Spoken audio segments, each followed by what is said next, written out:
చదివేస్తే ఉన్నమతి పోతుందనాలా, లేకపోతే కనుక కాలం మారేటప్పటికి అహంకారం పెరిగిందనాలా, లేదా జనం పట్టించుకోరు కాబట్టి ఇప్పుడు వక్ఫ్ పేరుతో భూములు తీసేసుకుంటుంటే సాధారణ జనాలు ఎవరు పట్టించుకోవట్లేదు. ఆ ప్రాంతంలో ఎవరైతే భూములు కోల్పోతున్నారో వాళ్ళు మాత్రమే బాధితులు అవుతున్నారు. దీన్ని అడ్డు పెట్టేసుకుని ఏకంగా ఎర్రకోటనే నొక్కేయడానికి జరిగినటువంటి ప్రయత్నాన్ని సుప్రీంకోర్టు తిరస్కరించింది.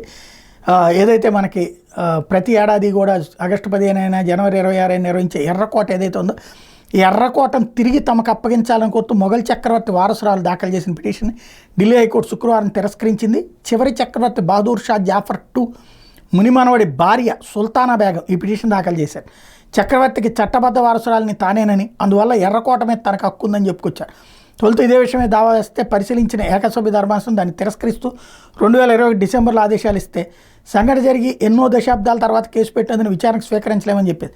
దీని మీద అప్పీల్ చేస్తే ద్విసభ్య ధర్మాసనం ఏకసభ్య ధర్మాసనం తీర్పు మీద అప్పీల్ 2.5 ఏళ్లందుకు ఆగారని ప్రశ్నిస్తూ పిటిషన్ తిరస్కరించింది.